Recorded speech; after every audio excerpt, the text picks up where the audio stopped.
സ്വാതന്ത്ര്യം ആസ്വദിക്കാം. സ്വദേശത്തേക്കും വിദേശത്തേക്കും യാത്ര ചെയ്യാം സൂര്യയിലൂടെ.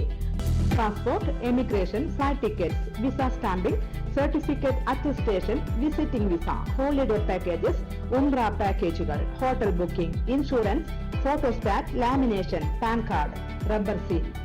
സൂര്യ international travels and communications, Vadakkanchery, Chelakkara, Delhi, Dubai, ഇപ്പോൾ ആറങ്ങോട്ടുകരയിലും.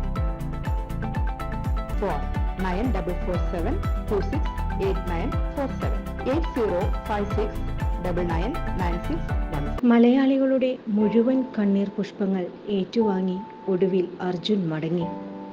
കണ്ണാടിക്കലിലെ അർജുൻ്റെ വീട്ടുവളപ്പിൽ സംസ്കാര ചടങ്ങുകൾ നടന്നു. സഹോദരൻ അഭിജിത്താണ് ചിതയ്ക്ക് തീ കൊളുത്തിയത്. അർജുനെ ഒരു നോക്ക് കാണാനും അന്തിമോപചാരം അർപ്പിക്കാനും ആയിരക്കണക്കിന് ആളുകളാണ് വീട്ടിലേക്ക് ഒഴുകിയെത്തിയത്.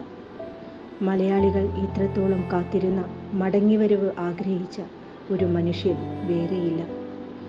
അർജുൻ്റെ അമ്മയ്ക്കും ഭാര്യയ്ക്കും മറ്റു കുടുംബാംഗങ്ങൾക്കും ഒപ്പം ഓരോ മലയാളിയും അവൻ്റെ തിരിച്ചുവരവ് ആഗ്രഹിച്ചിരുന്നു, പ്രാർത്ഥിച്ചിരുന്നു.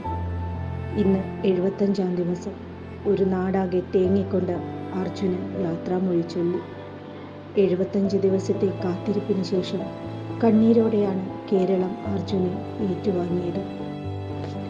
കേരള കർണാടക അതിർത്തിയായ തലപ്പാടിയിൽ വെച്ച് മഞ്ചേശ്വരം ബ്ലോക്ക് പഞ്ചായത്തിൻ്റെ നേതൃത്വത്തിൽ അന്തിമോപചാരം അർപ്പിച്ചു. അർജുൻ്റെ മൃതദേഹം വഹിച്ച ആംബുലൻസ് ജില്ലാ അതിർത്തിയായ അഴിയൂരിൽ ശനിയാഴ്ച രാവിലെ 6ഓടെയാണ് എത്തിയത്.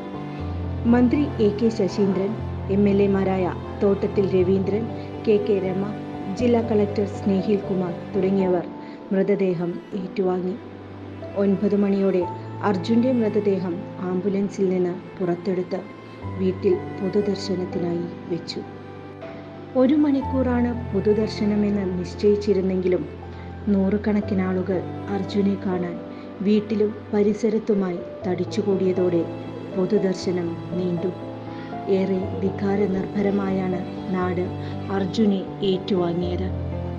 അർജുൻ്റെ വീടിന് സമീപത്തുള്ള പാടത്തിന് നടുവിലുള്ള റോഡിലൂടെ മൃതദേഹവും വഹിച്ചുകൊണ്ടുള്ള ആംബുലൻസ് ഓടിയപ്പോൾ പാതയുടെ വശങ്ങളിൽ കണ്ണാടിക്കൽ ഗ്രാമം ഒന്നാകെ തടിച്ചുകൂടിയിരുന്നു.